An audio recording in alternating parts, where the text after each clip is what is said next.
right, let's go ahead and go on the record here. Hey, thanks for joining us, everybody. I'm Bren, and I've got my friend Pam here, Growing North. We're excited. We're celebrating sowing seeds. Super Sow Day here on Garden Chat Live. And we've got quite a few people in the chat room with us today, Pam. Yeah, we do. That's awesome. Let's see. Yeah. Boy, people are probably just as addicted as we are to growing seeds and everything. Like, what? There's a football flying around? I heard something about that, but there's seeds over here, so I'm interested. Right. So if you're joining us today, we want to hear from you. Obviously, you clicked over here for a reason. Either you are a gardener and you enjoy sowing seeds, or you're thinking about sowing seeds. Something caught your attention, or maybe you're just here to hang out, and that's great too. We'd like to share with you how we grow from seed, right, Pam? Let's see. So, Pam, why don't you tell us where they can find you, maybe, right? For me, yeah, you can, at the bottom of my picture here, you can see growingnorth.ca. That's my blog.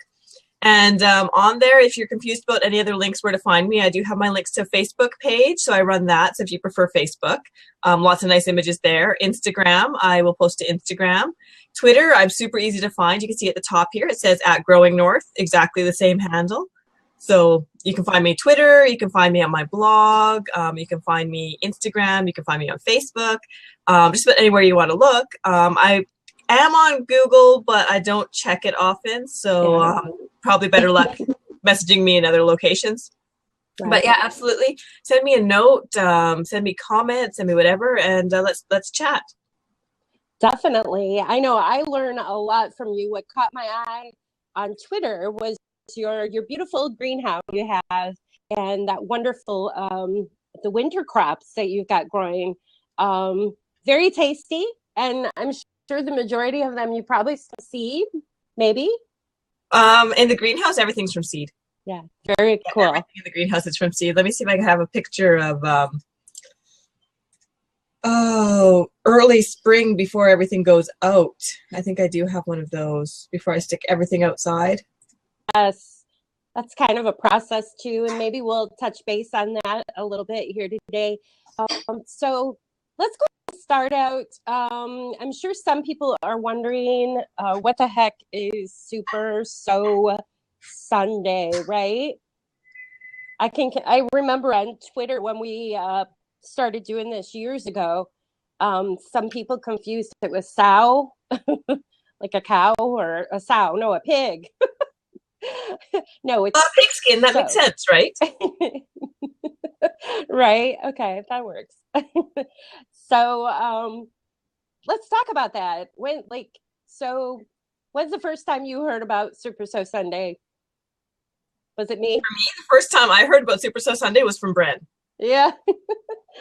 Because up here, obviously, Super Sow Sunday is a little early for us to plant anything.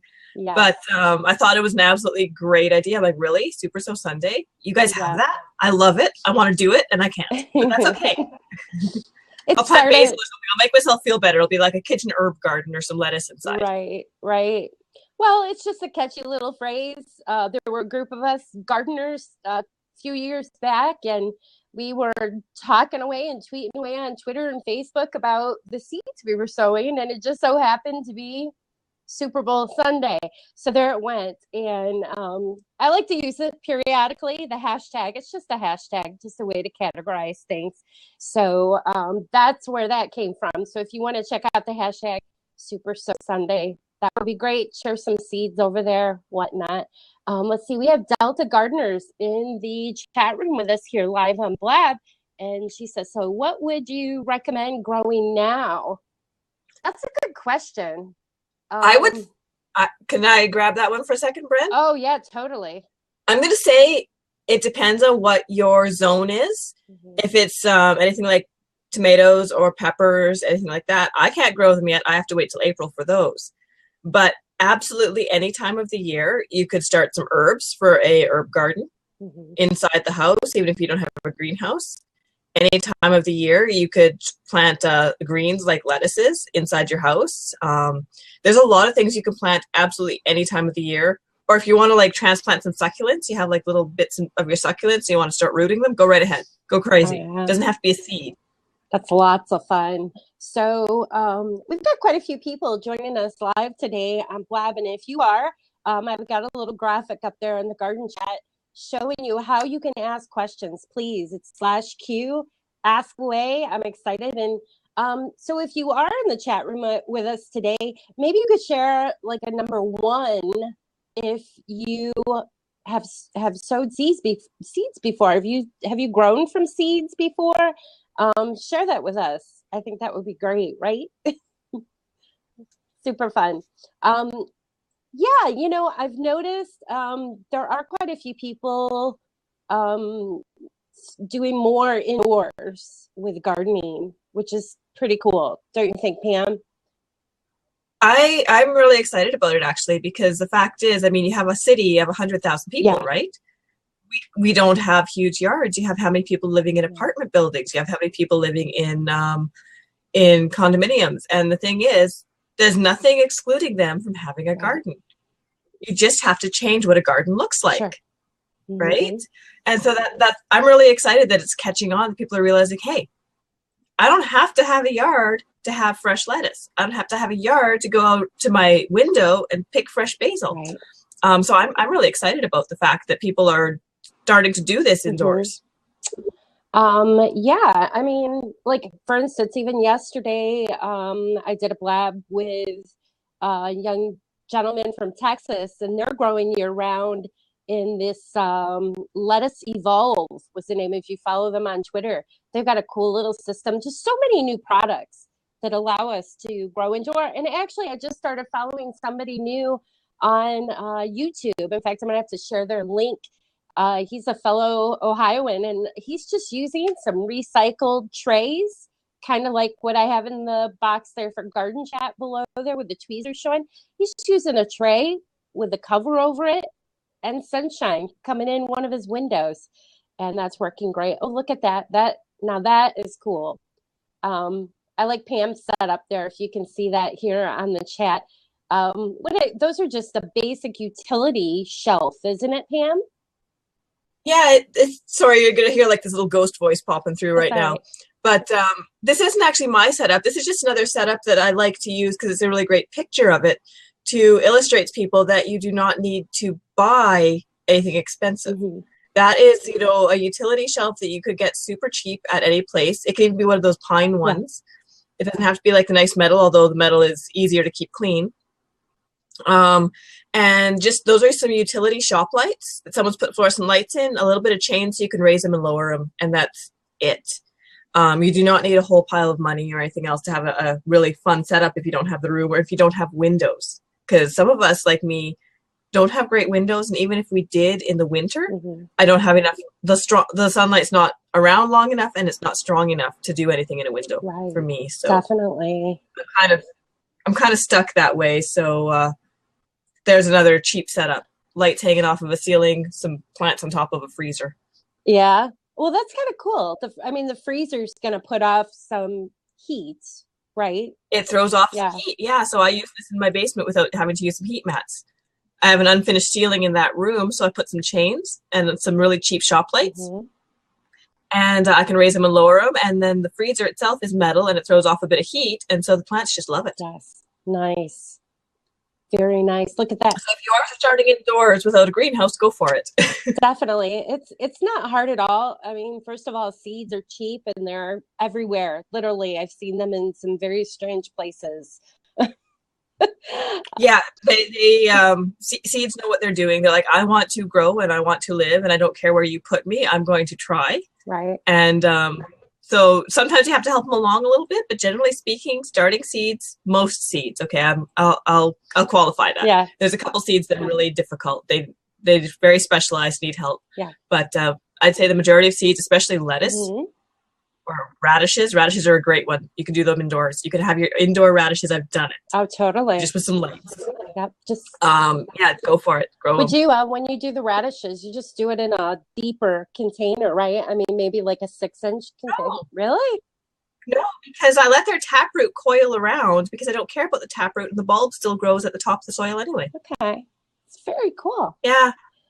I do not grow them indoors in anything deep. You know, did you see the planting trays I had there? Yes. Those are like little, what are those little bathroom drinking cup type things?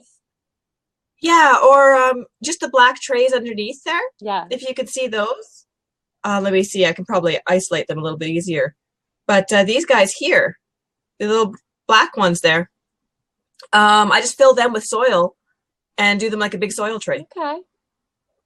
And that's deep enough for the radishes because I don't care about the taproot, and they're not big radishes. They're things like cherry bell. Very nice. They're the tiny little radishes. Mm-hmm. So they grow fast, and I can just, eat them. Yeah, radishes are good. I picked up a bunch of new ones yesterday. I was tweeting out, went to the store. I just can't stay away from those seed racks. Are you guys with me? There's quite a few people in the chat room here. Lots of new seeds that are out, and I like it seems like the displays just keep getting bigger and bigger in the stores. And look at that. That's gorgeous. Oh, hey, we've got Two Women in a Hoe is on with us today. I see her in the chat room. Thanks for joining us, Jan. She's got some fun shares over on Facebook and her Twitter as well. Look at that, Pam. What is that? That's like your stash there. That's just a small selection of my seeds. So I just kind of figured that I'd prove that you're not alone, Bren. Yeah. I cannot resist the seed aisle. Yeah. Look at that. I try to save as many seeds of my own as I can. Right. But I still can't resist the seeds aisle. I don't. They're shiny, brilliant, shiny. Ooh, seeds. Yeah. Let's see here. I think we kind of already touched base on this. What do you need to start seeds? We have touched base, but I think, let's pop through that a little bit more because we showed some stuff like grow tables. We showed some different things like lights, but the basics of it are you need light, and it doesn't really matter how you get that light as long as you're providing light. Right. You need some sort of media for them to grow in. It doesn't have to be soil. Right. You can use things like vermiculite and soilless mixes because there's hydroponics, things like that. Right. And sprouts don't really care. Sprouts don't need any of that stuff. So you need a media of some sort. And you need water. Yes. Easy enough. And to some degree, you need temperature. Obviously, some plants won't grow at certain temperatures. Right. But to start seeds, that's what you need. As long as you find a way to provide that to your plants, go for it. I mean, Bren's got some unique ways of providing that. You do so much recycling with stuff. Yeah. Tell us about some of that. Yeah, I don't have one handy because they're actually under my LED lights right now. But a few years ago, I saw people were saving those Keurig cups, right? The K-cups, I think they're called, right? And so I didn't even have a machine, but I thought it was cool what they were doing. So I asked my daughter to put a little bin by her work, at her work by the Keurig machine. I said, hey, tell people to just throw their cups in there. I don't even care if they recycle or they rinse them out. I can take care of that. So she brought them home. I washed them up, poke a hole in the bottom of those K-cups. And I've used these little K-cups. I think I'm on the second year with those, but it's gone through at least 5 or 6 different plants. I started in that because you just pop those little the soil right out of that K-cup with the plant growing in it. It's so easy, and they're pretty sturdy, so they last. I saw you had up your you moved it. You had egg cartons. I did. I can bring those back. Yeah, that is a great way to start seeds. Put a little soil in those egg cups. I get a pile of those, but I like to give it to my fresh egg provider because then they put some nice fresh chicken eggs in there for me. So I don't get I don't get to start seeds in them, but that's okay. So how fun. Boy, we've got quite a few people joining us live today. Thank you for joining us. I'm Bren, brenhaas.com. And I've got my friend here, Pam, Growing North, and she's helping out today on this presentation. And we're celebrating sowing seeds. Very exciting. So Jan's in the chat room of Two Women in a Hoe, and she says, just saw on Facebook this Farmer Tyler left a fan on very low speed, blow on his seedlings. They love the touch, plus it strengthens and seedlings. How cool is that? You're right. First of all, it's pretty cool to follow at Farmer Tyler. He is awesome. He's like doing some crazy stuff, man. He's growing all kinds of ways. But his latest on Twitter, if you follow him on Twitter, he's doing this kind of a neat little shout out about growing in Mars. So he's got like a space helmet on, and think about it, growing food in outer space. That kind of, he's a fun one to follow. Sorry. But you're right. We talked about the fans on seedlings. Pam, you want to talk a little more about that too? Yeah, I was trying to see if I had a quick picture available, but it doesn't look like I have a quick one available. But the fans on the seedlings, it's really important, especially if these are seedlings that you want to put outdoors later on, if you're starting them indoors or in a protected environment. There's multiple reasons for the fan. Like Two Women in a Hoe mentioned here, it's really, really important to strengthen those seedlings. And what the fan does is it kind of, you put the little bit of fan there, and the seedlings start to strengthen against that movement. If you don't have a fan, you can even just like kind of pet your plants once a day. It sounds funny, but it does help them. It gives them that little bit of mechanical disturbance that the plants strengthen up, and you'll have a much stronger plant when you go to harden it off later on. So that's a really important part. It also, if you have small pest problems, if you have things like fungus gnat and that, it keeps the air flowing, so it keeps those pests moving a little bit. It doesn't protect against them, so this is not 100% protection having a fan, but it does help because it makes it a little bit more harder for them. They have to fight against that fan, depending on how strong your fan is. And then the other really, really nice thing about it is it moves the moisture, because you have your soil layer right here, and you've got your little plants growing up out of the soil, right? And in this layer underneath the leaves, you don't have a lot of air movement. And so what you have there is a really high humidity area above the soil, a little bit of a microclimate. So if you have the air flowing there, it helps to prevent damping off. It helps to prevent any kind of moisture type diseases like funguses, different things like that. So there's multiple reasons for the fan, and they're really important if you can provide that airflow to have it on your seedlings. I was trying to find a picture. I actually have them on a nice fan system in my dome. And are you getting an echo? I am not getting an echo, just no. Me, no worries. I noticed you do. There's Bloom SFTB is in the chat room here, and she says that she's tried the fan on tomato seedlings, and she thinks it helps, but you just have to remember to keep watering them. Yeah, I can testify to that. One of my trays that was closest to that fan, it kind of dried up, and they're not doing so well, and I keep forgetting to water that top shelf that's close to the fan. But yeah, they do dry out quicker. That is one thing with moving the air. It does pull that layer away, and so more water comes out. Just kind of like putting your clothes out on a line on a windy day, right? Right. Okay. They dry up faster. Sure. But I like to check my seeds daily anyhow, don't you? I mean, it's good to kind of, it's fun. It's just fun. It's nice to pet the lettuce and stuff like that. Anyhow, so this is great. So Two Women in a Hoe has another question here, right?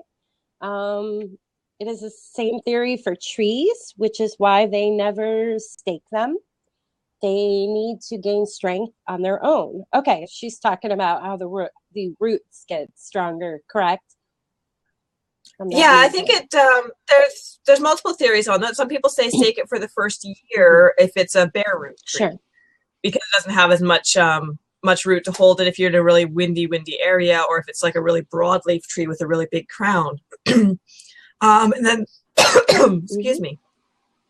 There's the other theory, just like Two Women in a Hoe brought up, is like don't stake it at all ever, and that's not a bad theory either. I mean, just take a look at how much root your tree has, and give it staking if you think it needs it for what your area is and what conditions it's going to be exposed to.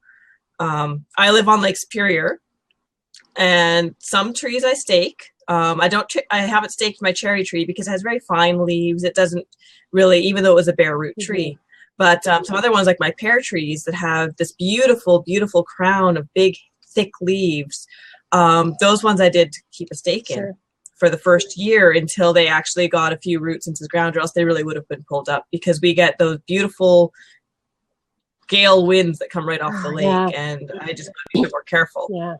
But yeah, there's the two theories on it, and they're really, I mean, it's one of those scientific things. Observe, take a look at what you're working with, and then make your choices, right? Definitely. But for seedlings indoors, they have nothing on them. They really could use that fan. Yeah. Very fun. So that's great information. Let's see. Oh, we have another question in the chat room. This is awesome. Let's see. Move that on over. Right. There we go. Do you start seeds early that could be direct sowed, like cosmos, sunflowers, zinnias, etc.? Okay, so first of all, we've been talking about what is that called? You were just sowing seeds. We're doing it indoors.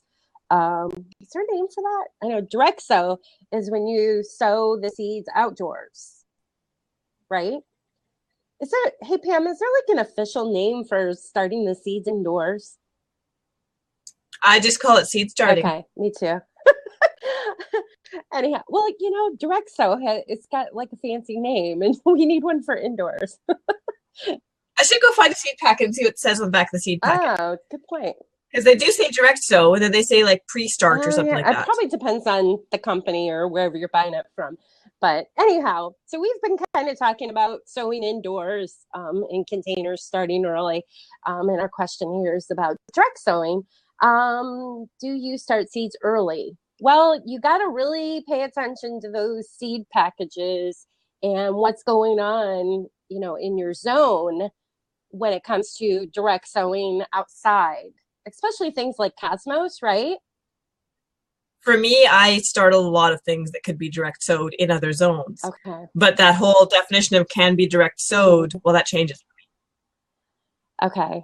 If I planted a zinnia outside, I might get a flower by the end of the season before the frost kills it, if I'm really lucky. So if I want to have those flowers, I have to start them early. I even have to start Alyssum early. So if you're going to start something like that outside, though, you're going to want to have some protection on that, because you could still get a cold. If that seedling starts popping up and it gets cold overnight, you're going to want to protect it, right? Yes. The thing is, if you have a milder climate and you're a little bit worried about seedlings and cold, you can take the little plastic domes that you get on your seed start trays and put them over top. Good point.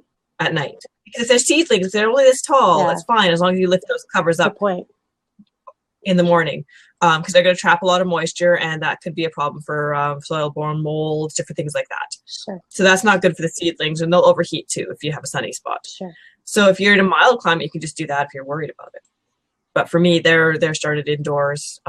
You probably saw that picture of the greenhouse earlier if you were on at that point, where my greenhouse is just loaded in the spring. So let me bring that back up here.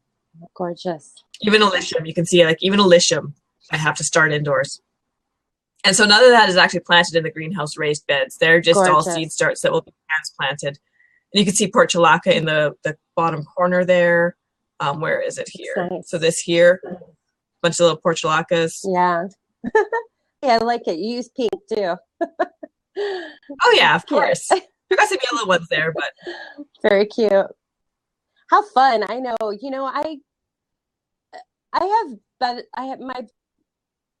I do better at direct sow certain things, especially like the zinnias and the sunflowers. You can start them indoors, but they're just so easy to put outside, and they're pretty tough. At least in my zone. I'm in Ohio, hardiness zone 5B.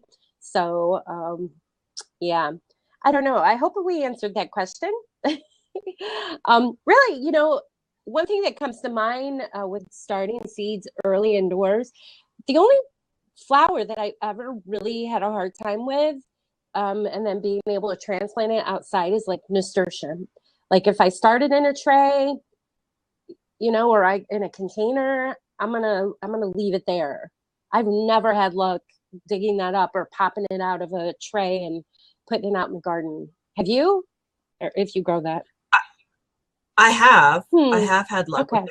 I start them in a larger, instead of starting them in my small little seed Mm-hmm. starts, because it's a larger seed, and normally I look at that and go, oh, bigger seed, bigger Yeah. container. It's a rule of thumb for me. There's no science behind it. I just do that. But I usually start like with those 4-inch square Yes. pots or something larger if I'm going to do nasturtiums, and I'll put 2 or 3 of them in there. And so I get the kind of this cluster of nasturtiums that kind of help support each other, or at least that's what I see it. There's no science on that one either, but I think they help support each other. They get a better root mass for each other, and then I kind of pop that whole thing out, and it's a really large mass at the end that I transplant instead of trying to try a tiny little thing for nasturtiums. Okay. Very cool. We've got some great conversation going on in the chat room here. If you're joining us live, Delta Gardner is in there, and she says that that is why she sows inside. But this year, I will try Cosmos in empty milk jugs and transplant later. That's pretty cool. I've always wanted to do some of those milk jug plantings.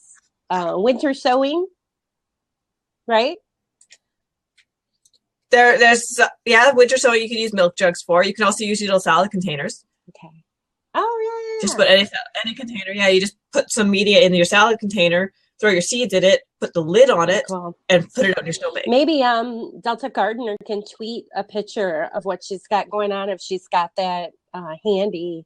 And then just, click over and follow her. It's so easy to do. If you're joining us live on the blab, you just click on her icon up there at the top and hit the Twitter bird, and you can see what she's sharing there. And this is fun. I'm excited. We got quite a few people in here. Thank you for joining us.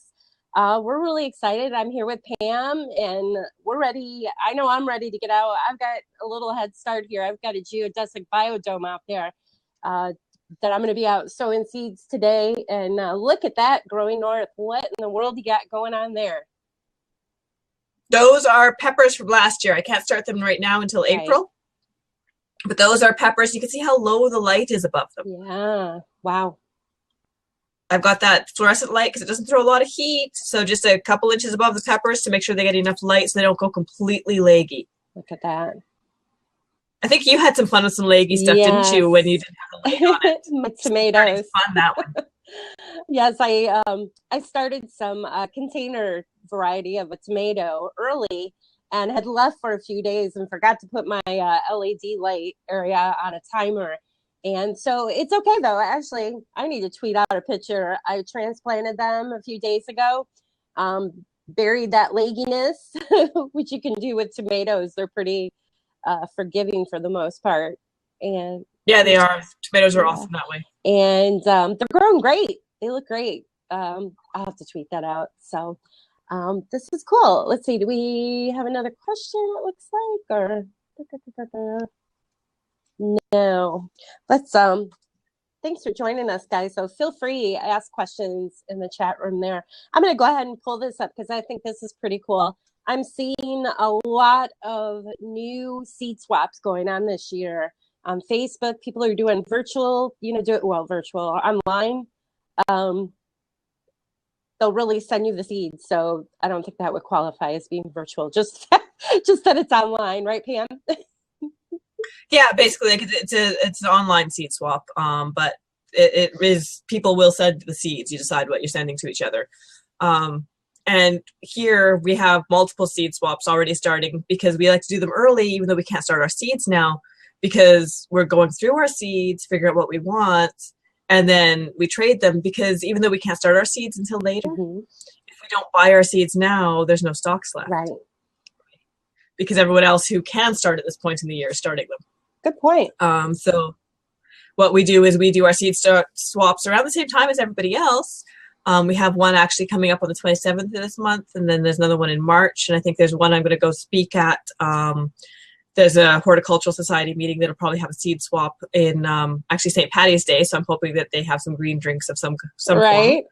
form. But it'll be a lot of fun, and we do them early so that we can figure out some seeds to swap with each other, figure out what we have left that we still need to get, and then we can go and get them. Very fun. We've got quite a few people in the chat room sharing.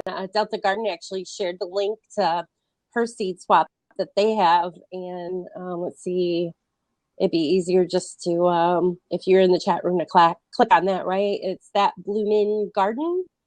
That's a long URL for me to share. So just click on the link there. bloominggarden.wordpress.com. Yeah. So if you just go and you put in the search bar, if you go to that website, right, it'll come up too. And then someone else in the chat room just shared their master garden group does a seed swap. That's awesome. I rely on my friends online. So what you sending me, Pam? What am I sending you? What do you want? What do you want? I don't know. I'm going to put a hard one on you. I grow everything, right? So I wonder, have you found a resource online that kind of lists, all the different seed swaps that go on? There's not really a forum for that, is there?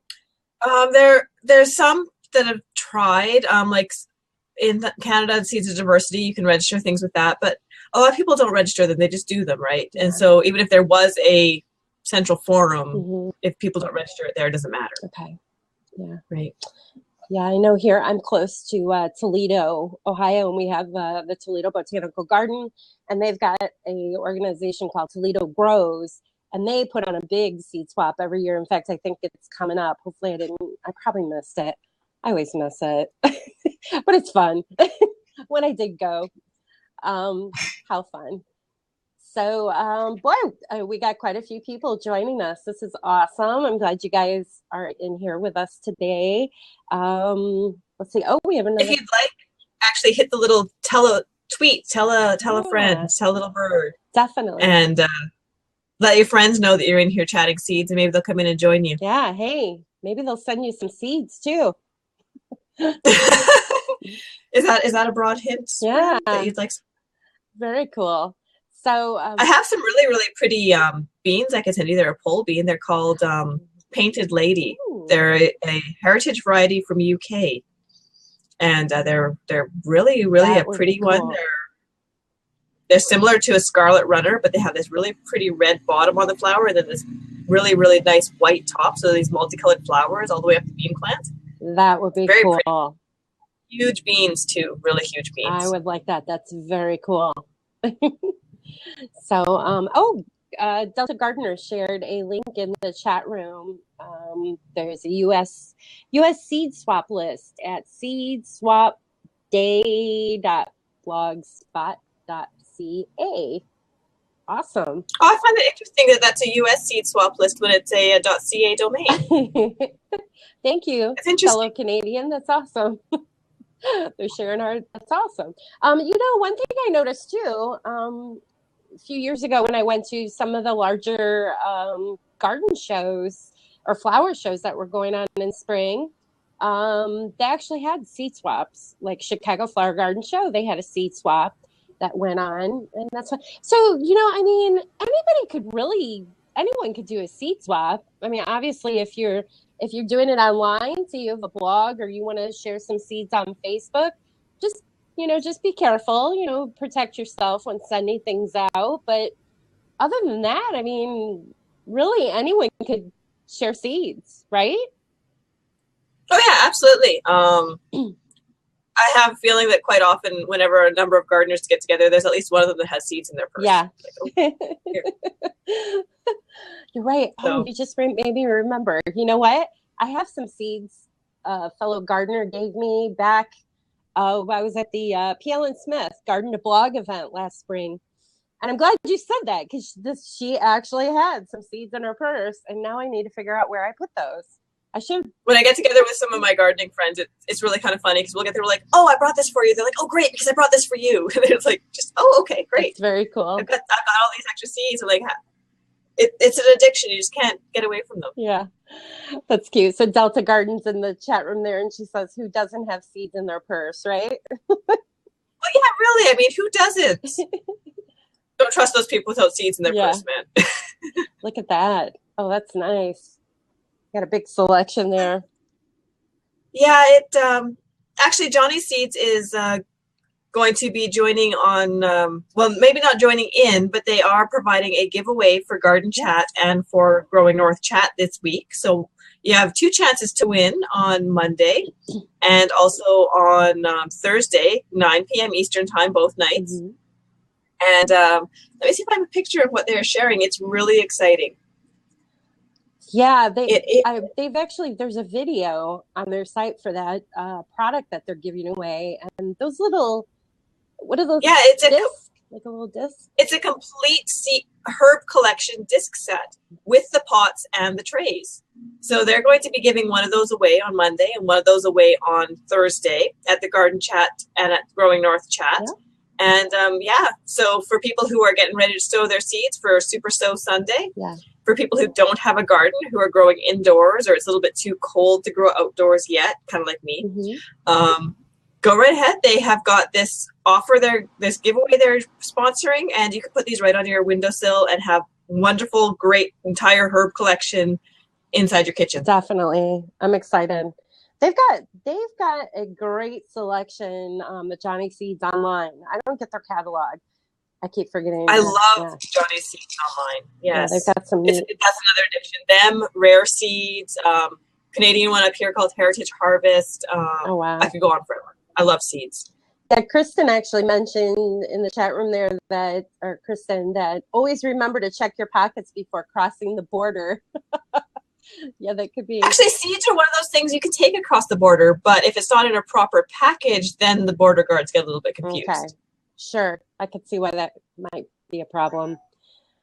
And don't try to take sweet potato slips or something like that, or onion bulbs, or potatoes, or... they're like that in the States, too, or some, I don't know. I had come back from the veggie trials last summer. We saw some beautiful new plants for this year, actually. Out there, and I had brought back a garlic bulb. Actually, I had a bunch of seeds in my luggage too, but I had a nice little note in there from Homeland Security that they checked my bag. And that's fine. So, well, I mean, they've got to check them, right? Yeah, totally. Yeah, totally. She made me think of that when she said check before you go over the border. So anyways, thanks for joining us today, guys. This is fun. We're live. We're using Blab for this presentation. We got quite a few people in the chat room here. And I'm going to go ahead. We've kind of been talking about some new seeds a little bit with the catalogs. So any new seeds you are excited about this year, if you're in the chat room, please share a link or share, a comment there of, what are you seeing that you're excited to grow this year? Lots of cool stuff. I like those beans you were just talking about too, Pam. That sounds really good. Painted Lady. I don't have an image I can pull up super fast. So if you guys wanted to wait while I stare at the screen for a while, then I can bring something up. But they're called Painted Lady. They're a pole bean. Okay. Very similar to the Scarlet Runner, that kind of family. They're a runner bean. Yeah. So best way to cook a Scarlet Runner is to French cut them. Okay. But the Painted Lady one, you can eat them as a dried shell bean. You can eat them as a fresh pick bean. You can do just about anything with them. Yeah. So many, Kristen sharing so many new tomatoes to try from Dwarf Tomato Project. That's cool. Yes. Actually, I'm really excited about these dwarf projects as well, because just like I was saying, I'm really excited to see people starting growing indoors, because I don't like to see anybody feel that they're excluded from gardening, because nobody's excluded from gardening. You could be in a city, you could be in the middle of the north, and it doesn't matter. You can grow. So these dwarf plants for people who are growing on balconies, just they're perfect. You've got this little balcony, or you've got this little square outside your door where you can actually put a plant, right? Yeah. Put a couple dwarf tomatoes and off you go, because the large ones don't work so well there, but the dwarfs, yeah. So I'm really excited to see all of this dwarf stuff starting up. Lots of fun. Yeah, I know. Boy, I can't think of what's new. I always have new seeds, lots of seeds. I like these from last year. This was an exciting one for me. They did not do well here. I have to adjust how I was doing them, because it's a growing experience for me all the time. But these guys here, this here is cucamelon. And they were adorable. And look how cute they are. Cute. They look like these little pixie-ish little things that popped up. Yeah. And they're super adorable. So I was excited about cucamelons last year. Yeah. Very cute. And Delta Gardner says that double cosmos are new for West Coast seeds. And Delta Gardner says cucamelons are fun, but I do not start them inside. Unfortunately for me, again, it's a grow season issue. I'd love to be able to start them outside, and I'm going to try really hard. I'm going to put them in a bigger pot this year so that I don't disturb the root, and I'm going to do a better job of hardening them off when I try to get them ready for going outdoors. Right. But, so I have some changes I have to make to how I did them, but they were so cute to see pop up, these itty bitty tiny things. Yeah. And yeah, they did grow fast once they got reestablished, but there wasn't enough time left in my season after they reestablished because I kind of decimated them by doing a few wrong things. Sure. Well, you know, and that's the cool thing about growing from seed. You can find them most anywhere. And you only need, I mean, you get a package and there's usually quite a few seeds in there. So you only need a few, really. So it's not like, you know, it's not going to hurt anything if you plant more seeds. And no, and then in spring you have the plant swaps. Did you guys have seedling swaps too? Oh yeah, totally. You have all the extras that you can't plant because you started too many. Right. We have seedling swaps. Yeah. Definitely. So Shannon's in the room with us. Flying fish or Flynn? Is it Flynn fish? Right? Is that how you would pronounce that? You think, Pam? FLYNN fish. So she wants to try pineberry, white strawberries with and they taste like pineapple. Now, I had asked you, Pam, you actually started some strawberry plants from seed, right? Yeah. I've never done that. That's cool. Was that hard? I can find them. What I've started with alpine berries, which are these ones. Okay. They're not hard. They take a while. Mm-hmm. Okay, they're slow growing when you start them from seed. And a number of berry seeds need to be stratified, so where you basically winter sow them. Okay. Winter sowing is an easy way to do stratification. So a number of berry seeds need to be stratified, which is a little difficult if you're not familiar with it. So that's kind of where my disclaimer came earlier, that all seeds are just super easy to know what they're doing. Okay. Some things need treatment, tree seeds, fruit seeds quite often. But yeah, it's really easy once you know what the seed wants to just go and do it. Yeah. They're slow though. Have some patience. They're not going to grow like a radish. Yeah. So if you're in the chat room live with us today, please ask questions. It looks like we got another question. That's awesome. We're both me and Pam are kind of at different growing levels as far as with seeds. I like to keep it very basic just because I dabble into like so many things that I just want to keep it simple. I'm just kind of like everyday gardener, which Pam, you're like that too, but you get kind of technical. I love that. I have a technical way of looking at things. My background is I'm a microbiologist. I run a research lab, but I did do some plant biotechnology courses, taught some courses on that, things like that. Yeah. But I didn't get into too many of the backyard seeds growing stuff. And I have to I have to observe what my issues are here in order to adjust, because the majority of every growing plan, growing information, growing book, growing everything is for like a zone 6, 7, 8 or warmer, like California crops. Sure. Well, that doesn't work for me. So I have to take all of that in, look at it and go, okay, so this is what they're doing down there. Yeah. How can I replicate something like that up here so it'll work? Yeah.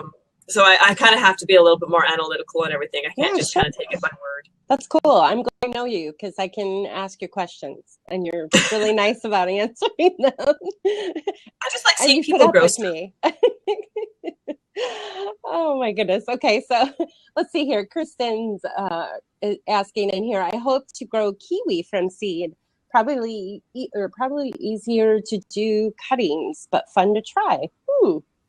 Never thought about that. One thing I'm going to say is the kiwi you might get might not be the kiwi you're looking for.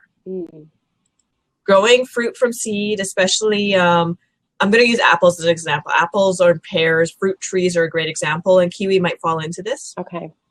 So try growing the seeds because it's fun. I mean, just do it. It's fun. But the fruit that you get, if you do get fruit, might not be what you're looking for. Okay. Because often fruit trees are grafted. Yes. So you take a branch from a apple tree that has the characteristics you want, You graft it onto a rootstock, and the apples you get will be the apple you want because it's exactly identical. It's part of the same plant, same genetics, everything. When you get a seed, you've had cross-pollination. So you've had traits from one, traits from another coming together, and you don't know what that seed is actually going to produce by the time it's producing fruit. Most naturally pollinated apples that you plant from seed, you'll get an apple, but quite often it's bitter. It's good for things like cider. Sure. Or it's very hard, or maybe it just ripens too quick and it has no blight resistance. So it's a good thing to try and have fun and do it, because maybe you'll get a really awesome kiwi because it got the best traits of everything. Sure. So it's not going to be a total flop, and you'll still get something. But just don't be surprised if it doesn't act or behave or taste exactly like the originals. Right. Good point. It's a good question. That's fun. So let's go ahead and move on here. Once again, if you're joining us live, thank you. I'm excited to connect with most, everybody on there. Hop on the hashtag today at where are we? Super So Sunday. And of course, you can always find us over at hashtag Garden Chat and Growing North. Lots of growing going on there. We're getting some great questions in the chat room here, but I have an image up here. I'm just curious if you're in the chat room, if you could share in the chat bar, what do you think is like a really important tool, or, something that you use to plant seeds that you don't want to forget? Maybe we could share some tips today with everyone just to help them out a little bit if you're new to sowing seeds. Those there are a few of my favorite. I like using just plain popsicle sticks, Sharpie marker. And the reason is you definitely want to mark those seeds once you plant them, because they all look the same, especially when they start popping up. You're going to want to tag those because that could be a problem. Have you ever done that before? Forgot, Pam? Every time. Yeah. One thing I found, though, if you don't have popsicle sticks and if you don't have something kicking around like that, everybody has those white plastic yogurt or margarine or whatever kind of containers. You always have those, right? Mm-hmm. They're really good for marking plants. You don't need to do anything. Just cut strips straight down with your scissors. Okay. Cut them into the length you need. Mark them with your Sharpie marker, and you don't end up with that water soaking up like it does in the wood. You don't have the mold problems that could happen. Yeah. You don't have the streaking if your marker gets all wet. So they're really, really, really cheap and good because everybody has those containers kicking around. And if you're not planting something in them, you might as well use them to mark the plants. So that's a really cheap, easy way of getting good plant markers that are the plastic ones that you don't have to fight with. Oh, right. Oh, that's cool. Do you have a picture of those? I don't have a picture of them, but just imagine a plastic popsicle stick, really. Okay. Is because once you take your yogurt container or whatever, and so you've got your round container, just cut strips straight down. Okay. Just cut it straight down. You can cut the bottom when you've got to the bottom. You can cut the bottom in strips as well. Use it just like a popsicle stick right on it. And you're not going to have the water getting rid of your marker. But make sure you use permanent marker. Delta Gardner did mention that. Nothing worse than having all your labels washed off from watering because you didn't use a permanent marker. Yeah. So use your permanent marker, and then you don't have the problem with the molds that you sometimes get with popsicle stick. Very cool. And another thing not to forget are the tweezers. I love using tweezers because some of those seeds are so tiny. Just grab your tweezers from your makeup or your, nail clipper set, wherever. That works great. And that's a nice little setup you have there. A tray to put them on. That's handy, but a clean tray. Very fun. So. And the thing is I'm going to mention, you mentioned small seeds. And I just want to add something to that about the small seeds. Mm-hmm. If you have super small seeds, here's my cat. If you have super small seeds, don't worry about planting multiples in that spot, okay? Quite often, some small seeds have poor germination rates. It's not guaranteed there'll be poor germination rates, but don't fight trying to get just one seed. Just put a bunch in there and then thin it once they grow. Because small seeds, you probably have a pile of them in the package anyway. Plant a pile, thin them once they grow, and make your life easy. Right. Let's see, is he going to come on camera for you guys? There, we got some halftime entertainment there. Yeah, there you go, this little guy. I think we may be a little further past halftime. No, he's just going to be a brat here for a bit, so no wardrobe malfunction with the cat in this Super Bowl Super Show Sunday. Anyhow. Oh no, I'll just be covered in fur, that's all. It's very cool. An enhancement. Oh, pelleted seeds. Let's bring that question up here. Yeah, it's a good one. The new pelleted seeds. Yeah. I have seen them, I've not tried them. Is this where you take like the super small seed? I'm just going to confirm this. The super small seeds, and they put them into like a pellet that will dissolve, so they're really easy to handle. Is that the pelleted seed you're talking about? I'm not sure. Hopefully Delta Garden will answer that in the chat room. Very cool. I wonder, it's the ones that are coated, right? Like it's coated with something, right? Is that... There's different coatings. Combos of mixed types of kale, like the new storm kale. Oh, okay. Right. Okay. Yeah, there's different pelleted. I know that there's the official pelleted, and then there's the other where they get this coating to make a small seed easier to handle. Sure. Brent's also mentioning coated seeds, and sometimes that refers to, you know, fungicides that could be coated on a seed too. Yeah. So it's trying to understand which definition we're running from. Sure. Makes for easy planting for new gardeners. I'm all for making anything easy for new gardeners. Definitely. Absolutely. The worst thing is someone who's like, I think I might try gardening, but I'm a little bit scared about it, but I think I'll try. And then they try the wrong things, or they find something that's a little bit difficult, or they just don't have anybody mentoring them, and they get disappointed. Yeah. And they never try it again. And the thing is, they probably could have had a very successful year. They probably could have had a great year if they started with the right plants that were easy for a new gardener. Mm-hmm. So try beans and peas. Peas are a little bit more difficult because they like a bit cooler, but every gardener knows what grows easy for their area. Yeah. So talk to a gardener that knows what grows easy in your area. Pick the easy things that you like to eat, or the easy flowers that you actually like to look at. Definitely. And yeah, absolutely. Yeah, this might sound a little creepy, but I've actually found some really good information from people who are shopping for seeds. Like I've come up to a few people, like, you know, we're in the garden center there, or like you can find them at grocery stores here in Ohio even. And there was a lady there the other day just kind of looking at perennials, and I just kind of started talking to her, and I learned some really cool stuff about daisies in my area. Like, she has some great tips. So, you know, I don't know. Don't be afraid to just talk to people, right? And ask. Yeah, that's why gardening groups are great, because people in your area know what grows in your area. Definitely. I mean, me talking to California growers, I love what they grow, and it's very fascinating and everything else. Yeah. But I could never help a California grower with very specifics for their area, and I don't know how well if a California grower could help me with snow. Right. So. Right. Very fun. So if you're joining us live today, please ask some questions. Let's hear it. Let's see if you can stump us with some seed sowing. Stump Bren. What? Let's stump Bren with questions. Yeah, seriously.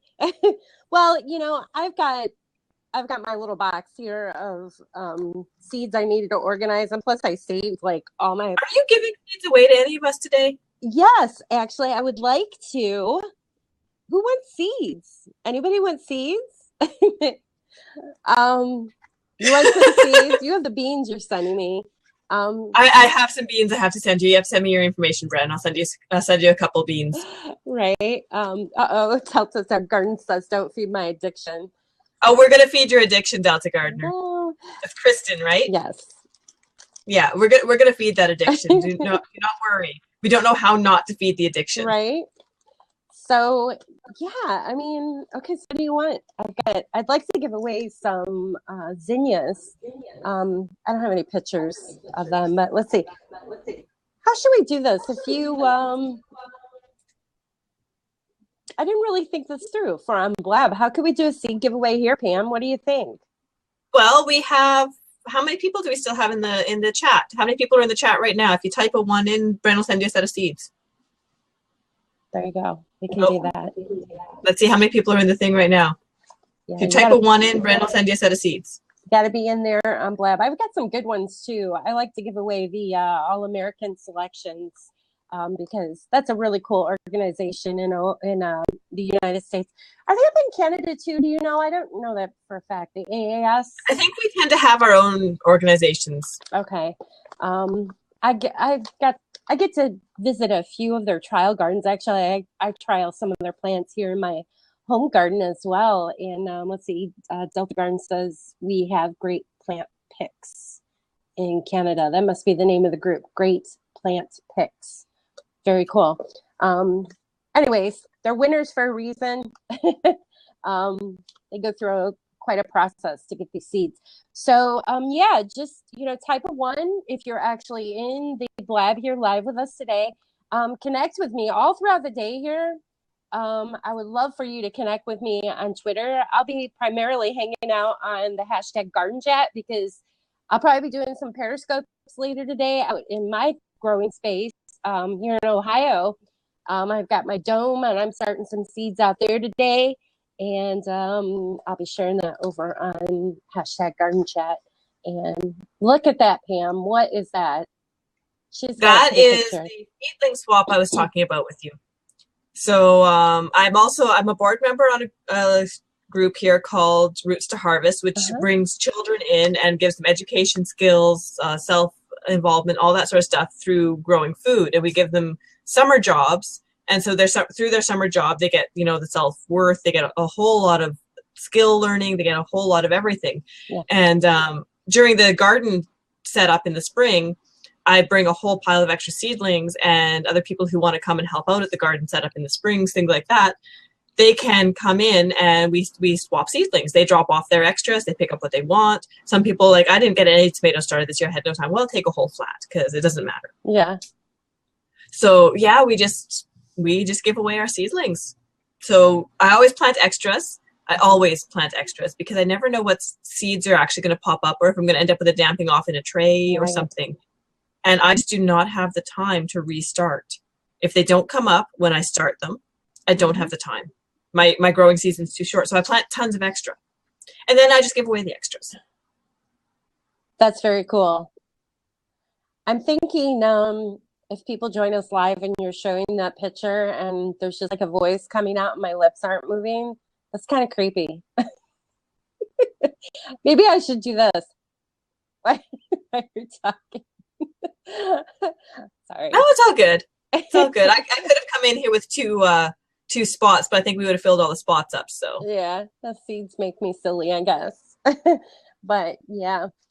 So, some fun things I like to sow out, specifically out in my garden, which it's a little early for that, but it's not too early to start collecting them, is the last few years I've been growing popcorn. I'm really excited about that. That was a lot of fun. Corn it's pretty easy to grow, at least in my area. I don't know. Have you ever tried growing corn before, Pam? I grow dwarf corn. Oh. Because I do grow corn I have two areas I grow in. Yeah. I have an area outside of town, which I grow large gardens in. I've got 2 just summer weight greenhouses just for some extra tomatoes and peppers, things like that, potato crops, all of that. And we do a short season sweet corn out there, like a tall corn. Okay. Really, really good last year. We had really good corn last year. Was amazing. And in town, I also do a lot of work experimenting with what can you do in an urban yard for self-sufficiency. So I take my learning that I do out in the other area, and I also take the learning I do in my own yard and bring it back and forth. So between the areas, I learn a lot. And in town, because I don't want to block too much shade, you don't have tons of space. Dwarf corn, you can plant like 4 of them per square foot. Right? I tried a dwarf corn here last year. Now it didn't do well, so I'm adjusting the soil. But you can do a dwarf corn in an urban yard, and they're adorable little like cobs. They come up like that. It's these adorable little cobs. Oh wow! So is it decorative or can you eat that? Oh no, it's edible. It's an edible dwarf corn. Cool. That's very cool. Yeah. Let's move it a little here. Sorry. The deer eat my corn plants when they get 2 feet tall. Flying fish or flynn fish. That's a shame. So, but I don't know. The corn kind of or the deer kind of stay away from my corn. I don't know. You must have enough other things that they're enjoying. Yeah, well, I'm out in the middle of a cornfield, so maybe they're out eating that corn. Probably. That's Which probably is good. easier. I've had like, oh, corn for dinner again. I've had great. really good luck with like the popcorn, right? And then last year we had a lot of fun growing gem corn. Gem corn's pretty cool. I'd love to be able to. My season's not long enough. That's a bummer because it's it really is. fun. I want to do popcorn. So I want to do like the pink popcorn, and I can't. And my Oh. season's just not long enough. It's just we had fun opening the corn husks just to see what what color we got. They're all so different on the gem corn. It's pretty cool. Yeah, absolutely. Yeah. So how fun. Yeah, so if we don't have any more questions, I don't know, maybe we should close out here and actually go sow some seeds. Well, yeah, it is Super Sow Sunday, so I'm hoping that Kristen did say she's growing some stuff. She was already sowing some peas today, and I'm hoping another people is going to do that. Mm-hmm. Farmer Jim's home wants to do some work. Well, I guess you better go then, Kristen. I'm really glad you're able to join us. Yeah. Thank you. But I do hope people are going to go out and sow some seeds. I really want to today, but I have to dig the snow off my greenhouse first. We got another huge pile of snow last night, so I'll be spending a few hours plowing and shoveling again. Good thing it's a weekend. And then I got to go dig my greenhouse out. But you can always go online and check out seed catalogs online, right? Maybe place some orders. Definitely go over to the hashtag Garden Chat. There's been people sharing great tips on there this morning and this afternoon about how they're sowing seeds. And it's a great community. I mean, that's kind of how me and you met, kind of, I think, right? Well, Twitter anyways. And, pretty much Twitter, yeah. Pretty much Twitter. And absolutely, come to Garden Chat. I'm going to steal your thing here for a second, Bren. I want to show people this again. Oh, the giveaway, yes. Yes, Johnny's Seeds. That's cool. Giveaway. So perfect timing for Super Sow Sunday. Next week, you guys have 2 chances to win one of these complete seed disc collections, herb seed collection from Johnny Seeds. So it comes with 6 pots, 6 trays, 6 discs. You can go onto their website and take a look at that. Yeah. It's a really, really great starter kit. All your herbs, perfect discs. Just put some soil in, put the disc in, water it, and you have an herb garden, instant herb garden. Yeah. So 2 chances to win that next week. Monday, 9:00 p.m. Garden Chat on Twitter. So get some photos ready. Bren, what is the topic on Garden Chat? We're going to be talking about new plants and new products. Just everybody's sharing what they're excited to grow this year. Maybe they grew something new last year. Come on and share what it was so we can all learn from each other, right? Yeah, I love hearing about some new things. And then the second chance you have to win one of these from Johnny's is on Thursday. So Thursday, Growing North Chat, and that is 9:00 Eastern again, 9 p.m. Eastern time.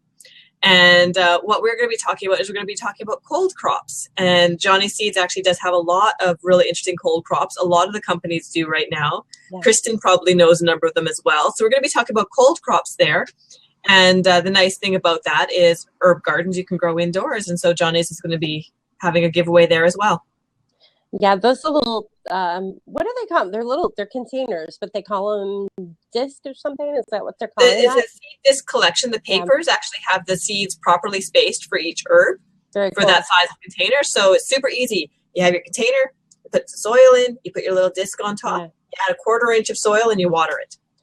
I did a blog post this morning about that event. If you go over to brenhaas.com, and I added they have a neat little video showing how those grow from Johnny Seeds there. And it's neat. They come with, I think it's cilantro, parsley, what else? Oh, arugula. They had arugulas in one of them. Yeah. They had chives. There's a whole pile. I would go online and check it out. Search it out on Johnny Seeds. Yeah, that's true. So, yeah. So thank you, everybody, for joining us today. We had quite a crowd in here. Very exciting. And I hope you guys will. One here because I want Bren to send me seeds. Thank you. Yeah, just grab me. Just tweet me over on hashtag Garden Chat, you guys. I'm BG_garden, and this is Pam with me of Growing North, and we'll see you over on Twitter. Let's go sow some seeds, right? Super Sow Sunday.